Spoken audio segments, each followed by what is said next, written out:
तो आज हम जो क्वेश्चन शुरू करेंगे वो क्वेश्चन नंबर 2 से शुरू करेंगे, क्योंकि क्वेश्चन नंबर 1 हमने कंप्लीट कर दिया है। क्वेश्चन नंबर 1 के अंदर 10 सवाल थे, यानी 5 सवाल थे, फिर एक पार्ट में 5 सवाल और थे, तो वो सवाल हमने सब कंप्लीट कर दिए। ठीक है, क्वेश्चन नंबर 2 में क्या है, तो इसमें बच्चों ये जो एक्सरसाइज चल रही है ये आपकी चल रही है स्वतुल्य सममित और संक्रामक से संबंधित 3 कंडीशन है, और मैं बार बार यहाँ पर लिख देता हूँ आपके लिए जिससे आपको याद रहे। स्वतुल्य की कंडीशन होती है for all a belongs to a implies that A comma A belongs to r. सममित की कंडीशन होती है प्यारे, क्या होती है कि A comma B belongs to are implies that B comma A belongs to R for all. और संक्रामक की जो कंडीशन होती है वो होती है for all A comma B belongs to R, B comma C belongs to are implies that A comma C belongs to R. इन तीनों कंडीशन पे फोकस करना है। अगर हमें कोई रिलेशन स्वतुल्य प्रूफ करना है तो उसका उसी के साथ रिलेशन हमें दिखाना पड़ेगा। सममित प्रूफ करना है तो ए कॉमा बी आर में होना चाहिए, तो b comma a b r में होना चाहिए। और संक्रामक प्रूफ करना है तो ए कॉमा बी आर में है, बी कॉमा सी आर में है, तो ए कॉमा सी बी आर में होना चाहिए। ठीक है, चलिए तो क्वेश्चन नंबर है आपका 2, पढ़ लेते हैं पहले ध्यान से क्या कहा है। ठीक है, क्वेश्चन को पढ़ना बेहद जरूरी है। क्वेश्चन नंबर 2 में कहा है सिद्ध कीजिए कि वास्तविक संख्याओं के समुच्चय में, समुच्चय किसका दे रखा है, वास्तविक संख्याओं का, रियल नंबर का। तो भाई समुच्चय जो हमें दिया है, हम मान लेते हैं समुच्चय जो ए है ये हमें दे रखा है वास्तविक संख्याएं यानी आर। तो भाई वास्तविक संख्याओं में तो सभी नंबर आते हैं, जितने भी नंबर हैं इस दुनिया में सबके सब नंबर वास्तविक नंबर में आते हैं, बस किनको छोड़ के, रूट के अंदर माइनस के नंबर को छोड़ के। रूट के अंदर नेगेटिव नंबर आ रहा है यानी अवास्तविक संख्या हो जाती है, वो नहीं होती है वास्तविक। ठीक है, चलिए तो अब हमें इसके अंदर बच्चों 5 पार्ट दे रखे हैं, सॉरी 5 नहीं है, एक ही सवाल है, वो मैं पिछले में चला गया। यहाँ रिलेशन क्या दे रखा है, रिलेशन हमें दे रखा है, देखिए रिलेशन दे रखा है कि A comma B such that A is less than equal to B square. ठीक है, और ये हमें प्रूफ करना है, ना तो स्वतुल्य ना सममित और ना ही संक्रामक है, ये हमें जो है सिद्ध करना है। सिद्ध क्या करना है, ना तो स्वतुल्य ना सममित ना ही संक्रामक है। ठीक है, ना स्वतुल्य है, ना सममित है और ना संक्रामक है, ये तीनों चीजें हमें प्रूफ करके दिखानी है। तो देखिए कैसे करेंगे, बहुत सिंपल तरीका है। देखिए नहीं प्रूफ करना हो ना तो और सिंपल सवाल हो जाता है, हाँ प्रूफ करना हो तो कई चीजें देखनी पड़ती हैं, लेकिन नहीं प्रूफ करना है तो सिर्फ आपको एक एग्जांपल ऐसा देना है जिसके लिए इन नियम का पालन ना हो रहा हो, सिर्फ एक एग्जांपल। क्योंकि मैंने आपको बताया था चाहे सबके सब इन नियमों का पालन कर रहे हैं, लेकिन कोई एक भी एलिमेंट अगर इस नियम का पालन नहीं करेगा ना तो वो सबके सब कर रहे हैं ना, उन पर पानी फिर जाएगा। अगर गलती से एक भी ऐसा निकल आया जो इन नियमों का पालन नहीं कर रहा है तो ना स्वतुल्य होगा, ना सममित, ना संक्रामक। क्लियर, चलिए तो देखिए अब बात करेंगे स्वतुल्य के लिए। तो स्वतुल्य में आ जाइए भाई। स्वतुल्य में क्या करते हैं बच्चों, कोई भी एलिमेंट जो होता है वो सेट से लेते हैं और उसका उसी के साथ आर रिलेशन होना चाहिए। अगर है तो स्वतुल्य है, अगर नहीं है तो फिर स्वतुल्य नहीं है। और एक बात आप हमेशा के लिए ध्यान रखिएगा, सेट ए में कितने भी एलिमेंट क्यों ना आ रहे हों और सभी इस रिलेशन का पालन कर रहे हैं, लेकिन गलती से अगर एक भी नहीं कर रहा है तो फिर वो जो सब कर रहे हैं ना उन पे पानी फिर जाएगा, होना ना होना बराबर है। फिर समझ लीजिए मेरी बात को, सेट ए के अंदर जितनी भी एलिमेंट आ रहे हैं वो इस आर रिलेशन का पालन कर रहे हैं, सब के सब कर रहे हैं, लेकिन गलती से अगर एक भी नहीं कर रहा होगा और बेशक बाकी सब कर रहे हैं तो एक भी नहीं कर रहा ना तो फिर वो स्वतुल्य नहीं माना जाएगा, क्योंकि बाकी के सब तो कर रहे हैं, अगर एक भी नहीं कर रहा है तो फिर वो उन सभी के किए कराए में पानी फेर देता है। अगर जितने भी एलिमेंट समुच्चय के अंदर आ रहे हैं सबके सब इस नियम का पालन कर रहे हैं लेकिन एक नहीं कर रहा तो फिर बाकियों का करना ना करना बराबर होता है, फिर वो स्वतुल्य नहीं होता है। होने के लिए सबके सब एलिमेंट पालन करने चाहिए।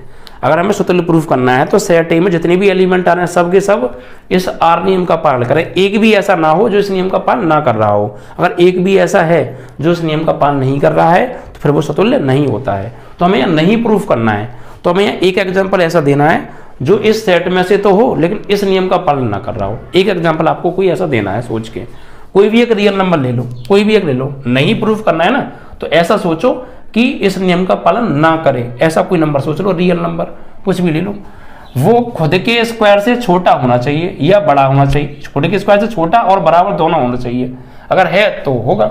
तो भाई यहाँ पर कोई भी ले लीजिए आप, सपोज मैंने ले लिया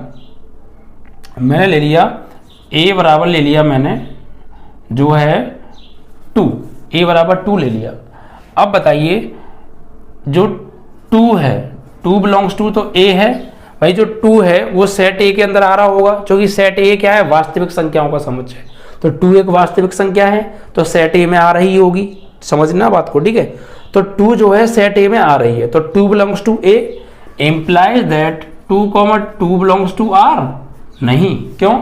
क्योंकि देखिए रिलेशन क्या है, रिलेशन ये कह रहा है कि ये जो है इसके स्क्वायर से छोटा या बराबर हो, छोटा और बराबर हो। तो देखिए क्या 2 जो है 2 के ही स्क्वायर से छोटा तो होगा, लेकिन क्या बराबर होगा? बराबर नहीं होगा। तो कोई भी नंबर जो होता है वो खुद के स्क्वायर से छोटा, वो बराबर नहीं होता है। छोटा तो होता है, लेकिन छोटा तो है, लेकिन फिर बराबर भी तो आ रहा है सिंबल उसमें, बराबर नहीं है। दोनों नियम का पालन होना चाहिए, दोनों का नहीं हो रहा है तो स्वतुल्य नहीं है, ठीक है। हम एक ही एलिमेंट क्यों ले रहे हैं? क्योंकि स्वतुल्य में एक ही एलिमेंट लेते हैं और उसी के साथ ही रिलेशन चेक करते हैं। तो हमने 2 एक एलिमेंट ले लिया और 2 जो है क्या 2 के स्क्वायर से बराबर होगा? 2 के स्क्वायर के बराबर नहीं होता है, 2 के स्क्वायर से छोटा होता है। तो छोटा तो है लेकिन बराबर कहाँ है? तो फिर हम लिख देंगे यहाँ पे स्वतुल्य नहीं है, तो लिखेंगे। या फिर आप ये भी लिख सकते हैं फॉर ऑल, या ये भी लिख सकते हैं आप कि for all a belongs to a implies that a, does not belongs to r, अतः r स्वतुल्य नहीं है। एक एग्जाम्पल ऐसा ढूंढना जो उस नियम का पालन ना करे बस, बाकी सब बेशक कर रहे हैं लेकिन एक नहीं कर रहा तो फिर नहीं होगा, ठीक है। अब सम्मित की बात कर लेते हैं, सोच के लिखना है आपको यहाँ पे, ठीक है। सम्मित में आपको कोई 2 एलिमेंट लेने हैं, ऐसे लेने हैं कि एक एलिमेंट दूसरे एलिमेंट के स्क्वायर से छोटा हो और बराबर हो, लेकिन दूसरा एलिमेंट पहले के स्क्वायर से छोटा या बराबर नहीं होना चाहिए, ठीक है। तो देख लीजिए यहाँ पे लिख लीजिए, मान लीजिए माना a बराबर आप ले लीजिए भाई -2 और b बराबर ले लीजिए आप जो है b बराबर आप ले लीजिए जो है 6, ठीक है। नहीं के लिए एक एग्जाम्पल काफ़ी है, हमें नहीं प्रूफ करना है तो हम एक एग्जाम्पल ऐसा दे रहे हैं जो उस नियम का पालन ना करे बस। तो देखिए a बराबर ये ले लिया, b बराबर ले लिया, तो भाई जब अगर हम a का स्क्वायर करेंगे, जो a है वो b के स्क्वायर से क्या होगा? छोटा होगा। a जो है b के स्क्वायर से छोटा होगा, लेकिन क्या b a के स्क्वायर से छोटा होगा?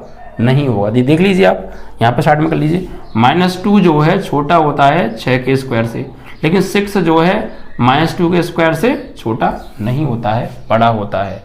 तो फिर ये इस नियम का पालन नहीं करेगा, ठीक है। तो यहाँ पे लिखेंगे for all -2, 6 belongs to r।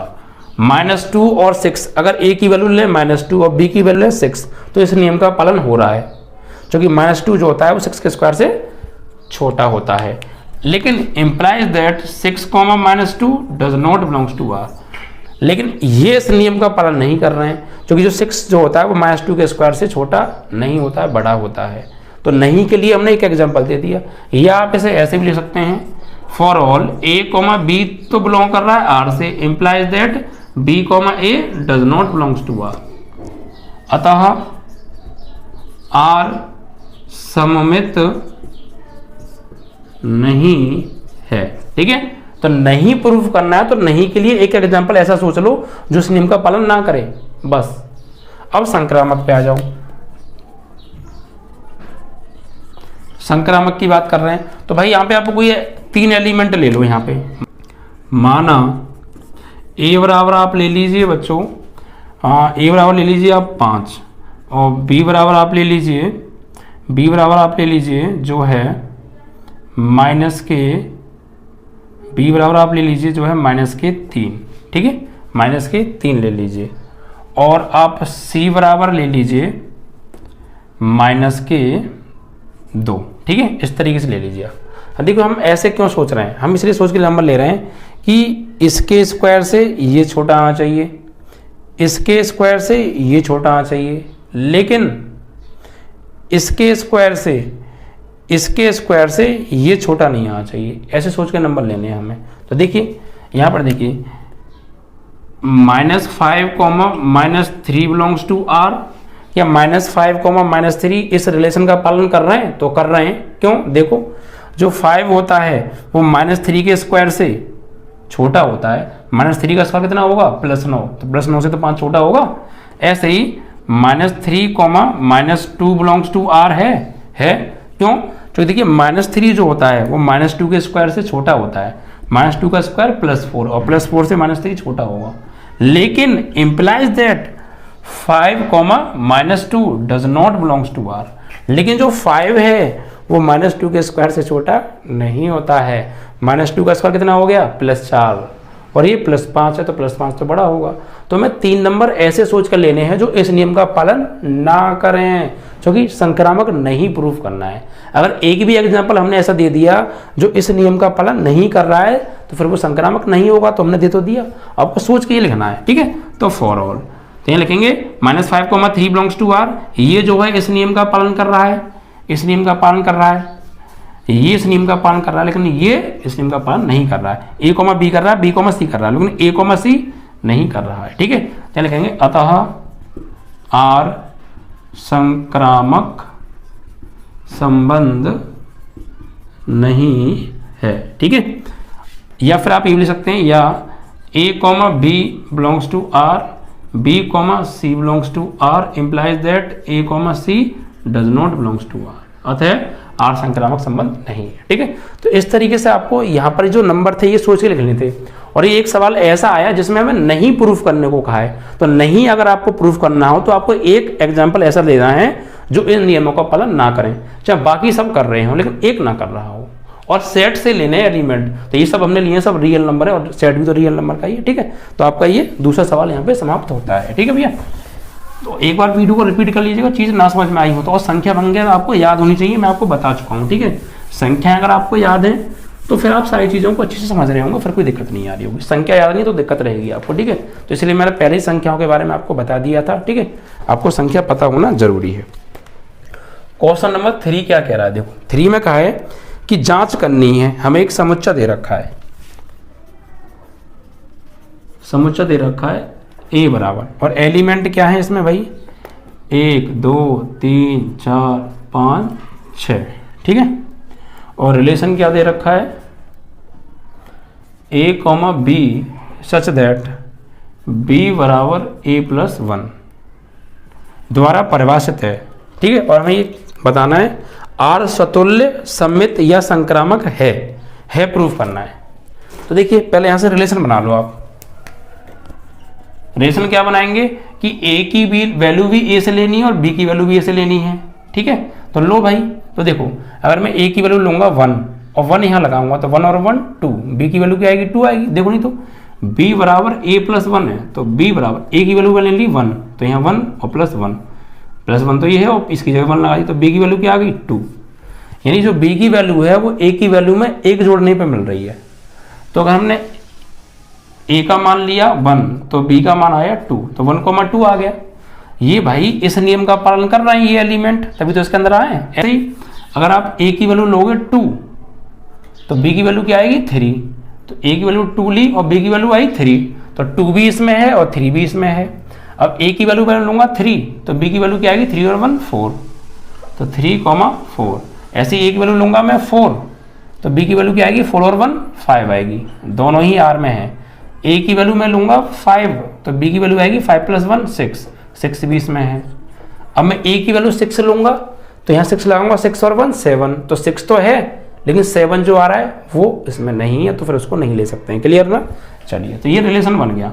अब हमें तीनों चेक करने हैं, मतलब स्वतुल्य भी बताना है, सममित भी और संक्रामक भी। तो स्वतुल्य की बात कर रहे हैं, तो देखो स्वतुल्य में क्या चेक करते हैं? कोई भी एलिमेंट सेट में से ले लो और उसी का रिलेशन R के अंदर होना चाहिए। चेक कर लो, 1 सेट A में है, क्या 1, 1 इसमें है?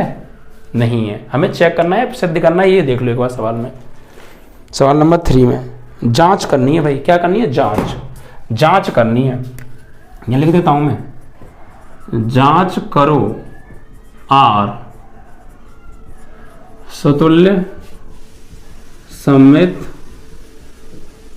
संक्रामक है या नहीं, जांच करनी है। जांच में तो हाँ भी हो सकता है, ना भी हो सकता है। तो फिलहाल यहाँ पे देखिए, कोई भी एलिमेंट ले लो आप सेट में से, मान लो 1 ले लिया, 1 सेट ए से बिलोंग कर रहा है, लेकिन 1,1 आर में है नहीं है। 2 सेट ए से बिलोंग कर रहा है, 2,2 आर में है नहीं है।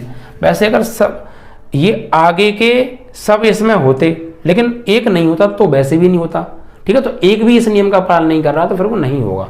तो आप यहाँ लिखेंगे for all 1 belongs to a, 1 set a में तो है, लेकिन इंप्लाइज दैट 1,1 आर में नहीं है। तो लिखेंगे आर एक स्वतुल्य संबंध नहीं है। फिर बात करेंगे सममित के बारे में। सममित की कंडीशन क्या होती है भाई, कि a, b आर में है तो b, a भी आर में होना चाहिए। आर में से लेते हैं एलिमेंट, तो देखो 1,2 आर में है तो 2,1 भी आर में होना चाहिए, लेकिन 2,1 आर में नहीं है। और चेक कर लो, 2,3 आर में है तो 3,1, हाँ 2,3 आर में है तो 3,2 भी आर में होना चाहिए, 3,2 आर में नहीं है। नहीं, अगर ये दो ही नहीं आ रहे तो आगे के बेशक आ भी रहे हो तो भी नहीं होगा, क्योंकि एक भी नहीं आता ना तो होता ही नहीं है। यहाँ लिखेंगे for all 1,2 belongs to are implies that 2,1 does not belongs to are.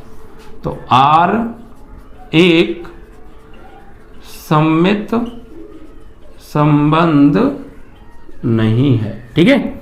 अब संक्रामक की बात कर लेते हैं। वही नियम चलते आ रहे हैं पहले सवाल वाले ही, बस शुरू से देखिए सभी सवालों को।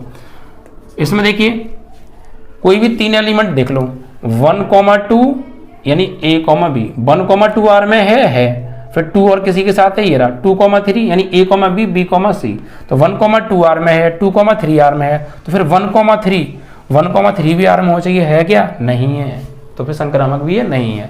देखिए नहीं तो 1,2 आर में है, 1,2 बिलोंग्स टू आर है, फिर 2,3 भी बिलोंग्स टू आर है, implies that 1,3 does not belongs to are. अतः आर संक्रामक संबंध नहीं है, ठीक है। तो चेक करना था भाई, ये ना तो स्वतुल्य है, ना सम्मित है, ना संक्रामक है, जांच हो गई, ठीक है। इस तरीके से हमारा ये सवाल भी यहाँ पे कंप्लीट हुआ। तो स्वतुल्य के लिए एलिमेंट लेते हैं ए में से और उसका उसी के साथ रिलेशन आर में चेक करते हैं। तो 1 तो सेट ए में था, 1,1 आर में नहीं था। अगर एक ही नहीं है तो फिर स्वतुल्य नहीं है, चाहे बाकी बेशक होते, लेकिन एक नहीं है तो फिर नहीं होगा। ऐसे ही फिर अब आर में से देखते हैं, कोई भी एक क्रमित युग्म आर में से ले लो, 1,2 आर में है लेकिन 2,1 आर में नहीं है, तो फिर सम्मित भी नहीं है। 1,2 आर में है, 2,3 आर में है, लेकिन 1,3 आर में नहीं है, तो फिर संक्रामक भी नहीं है, ठीक है। तो इस तरीके से आपका ये तीसरा सवाल भी यहाँ पर समाप्त होता है। आई होप कि आपको सभी क्वेश्चंस बहुत अच्छे से क्लियर हो रहे होंगे। थोड़ी बहुत भी दिक्कत आ रही हो ना, वीडियो को रिपीट करके दोबारा समझ लीजिएगा, वो दिक्कत दूर हो जाएगी, ठीक है। और शुरू से सवालों को जरूर देखिएगा, रूल जरूर याद कर लीजिएगा, फिर आपको बिल्कुल समस्या नहीं आएगी, ठीक है बच्चों।